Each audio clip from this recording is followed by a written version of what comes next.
பிரியமானவர்களே, இயேசு கிறிஸ்துவின் நாமத்தில் உங்களை வாழ்த்துகிறேன். இந்த இடம் ரொம்ப அழகா இருக்குதா? கடலும் இந்த தண்ணீரெல்லாம் ஒண்ணு கலந்த மாதிரி உயரமான இடத்திலிருந்து உங்களோடு பேசுகிறேன். இலங்கை தேசத்துல கொழும்பு பட்டணத்துல நாங்க தங்கியிருந்த இடத்தினுடைய மாடி இங்கிருந்து பார்க்க ரொம்ப அழகா இருக்குது. இடங்கள் எல்லாம் தேவனுடைய சிருஷ்டிப்பு தான் எவ்வளவு அழகு இல்லை? சரி, ஆண்டவர் எனக்கு என்ன வசனம் வச்சிருக்கிறார்? 41 சங்கீதம் 11வது வசனம், என் சத்துரு என்மேல் ஜெயம் கொள்ளாததினால் நீர் என்மேல் பிரியமாய் இருக்கிறீர் என்று அறிவேன். தாவீது என்ற ஒரு பக்தன் சொல்லுகிறார், சத்துரு என் மீது ஜெயம் கொள்ளாததினால் கர்த்தர் என்மேல் பிரியமாய் இருக்கிறார் என்பதை அறிந்திருக்கிறேன்.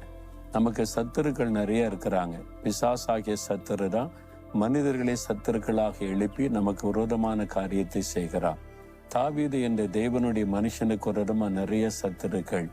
கோலியாத் ராட்சதன் எழும்பி கொல்ல நினைத்தான், தேவன் பாதுகாத்தார். சவுல் ராஜா எழும்பி இராணுவத்தை வைத்து தேடி கொல்வதற்கு முயற்சி செய்தார். பகையாய் பகைத்து சொந்த மருமகன்தான் கொல்லுவதற்கு முயற்சி பண்ணினான், கர்த்தர் பாதுகாத்தார். சொந்த மகன் அப்சலோம் எழும்பி கொலை செய்ய முயற்சித்தான், ஆண்டவர் பாதுகாத்தார். யுத்தங்களிலே பல சத்துருக்கள் எழும்பினார்கள், ராட்சதர்கள் எழும்பினார்கள், கர்த்தர் பாதுகாத்தார். என் சத்துருக்கள் பல விதங்களில் எழும்பி என்னை ஜெயிக்க முடியல என கர்த்தர் என்னை பாதுகாத்தார். அதனால கர்த்தர் என்மேல் பிரியமாய் இருக்கிறார் என்பதை அறிந்திருக்கிறேன் என்பதாய் சொல்லுகிறார். உங்க வாழ்க்கையில கூட திரும்பி பாருங்க.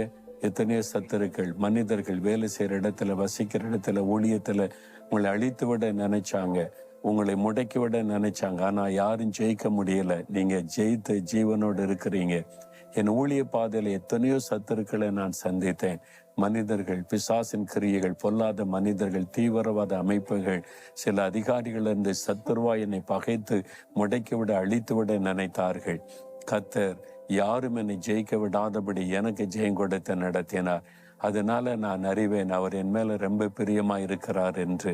அப்படி நினைத்த ஆண்டவரை துதிச்சு பாருங்க, உள்ளத்துல மகிழ்ச்சி வரும். இன்னும் எத்தனை சத்துருக்கள் எழும்பினாலும் என்னை ஜெயிக்க முடியாத அந்த விசுவாசம் வரும், மகிழ்ச்சி வரும். அப்படி துதிக்கிறீங்களா? சத்துரு என்னை ஜெயிக்க விடாதபடி கர்த்தர் என்னை பாதுகாத்ததுனால நீர் என்மேல் பிரியமாயிருக்கிறீர் என்பதை அறிந்திருக்கிறேன். ஆண்டவரே, இன்னும் என்னை பாதுகாப்பீர். இயேசுவின் நாமத்தில் ஆமேன், ஆமேன்.